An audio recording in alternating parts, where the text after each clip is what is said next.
Welcome to My Little Prairie Home. I'm Robynne Miller, and today we're going to be talking about how to clarify pork fat. Why would you want to clarify pork fat, you ask?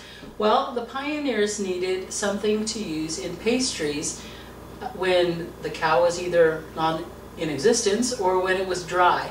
And they didn't have access to Crisco and oils and things like that. So they had to use some sort of fat that was readily available and cheap and year-round, because pies and things of that nature were definitely on the table pretty much year-round.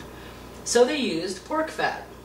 Pork fat, however, most of their pork fat came from when they made bacon or salt pork.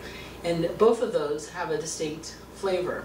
Obviously the bacon is usually smoked, and so there's a big smoky flavor. And there's not a whole lot of recipes that call for a smoky bacon flavored peach tart or something.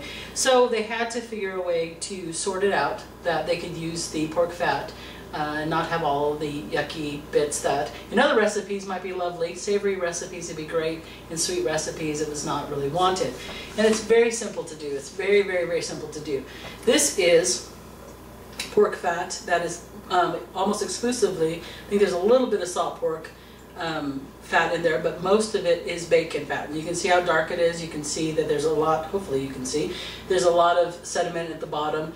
And it is just, generally, it is a lovely, smoky, wonderful, very, very flavorful concoction. However, that's not going to do well in your pastries. And it's very simple to kind of clarify it out. All you need to do is take the same amount of fat to water, boil it in a pan together, and then put it in a heat-proof dish, cool it down a little bit, put it in the refrigerator, leave it overnight. Then you're going to have, on the top is going to be your clarified fat, on the bottom is going to be all of your sediment and all of the flavorful kind of bits, and you can just either toss that. Some people use it in other recipes, but the stuff on the top is actually going to be very, very bland, which is what you're going to need for making a pastry. So, like I said, it's a very simple process. All you need is your fat of whatever description, wherever you got your pork fat from. Pour it all into your saucepan. Yeah. Then you add an equal amount of water. And that is literally it. I'm going to go ahead and take this over the stove. I'm going to boil it, and then I'm going to put it. The easiest way to show you is I'm going to wash it, and then I'm going to put it back in here, going to put it in the fridge, and then tomorrow I will show you the results of our clarifying pork fat. So it is the second day of our clarifying pork fat experiment recipe. Again, all we did was take that pork fat and we put it in with an equal amount of water, boiled it for just a minute or two, and then poured it into this heat-proof container. And I did it in this one because it helps you to see exactly what's going on, but you could do it in any heat-proof container.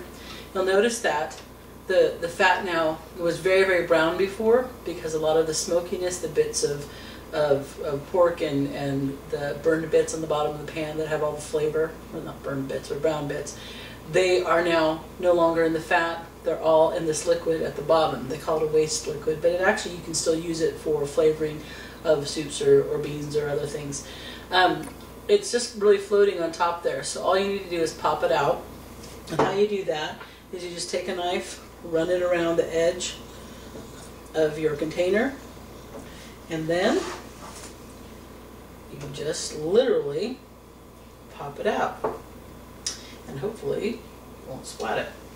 Now, on the bottom of this, there is a bit of sludge that is left over. You can just literally scrape it off, and that still has some of the flavored bits. And once you scrape that off, what you have left is a fairly bland fat.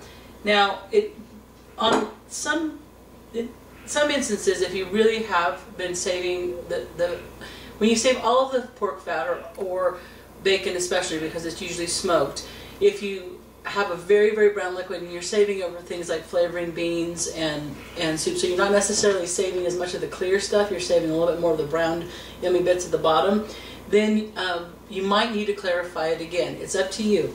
What is left from just clarifying it one time is largely bland fat. And you can just go ahead and taste it. Take a little chunk of it and taste it and see whether or not you feel that it's clarified enough for your purpose. But you can now take this whole chunk of fat, which again is pretty clear of all impurities, and taste it, see if it's what you want. If not, then you put it back in with an equal amount of water. You're going to use less water the second time because a lot of the impurities are gone that were in your kind of globule of fat. So you use less, but you can purify it again if you want to. Really easy process. If you happen to have a lot of bacon fat, a lot of people who do eat salt pork or roast porks and they don't use the fats for gravy, or they eat a lot of bacon, sometimes save the bacon fat and don't really know what to do with it. You can make pastries with this, and it can be a great economical way to save on butter and Crisco's and things. However, it is a pork fat, so you have to keep that in mind. Your cholesterol and your cardiologist might have a word, but for an emergency, you've got definitely an option here. So that's all there is to clarifying pork fat. I hope you found that interesting.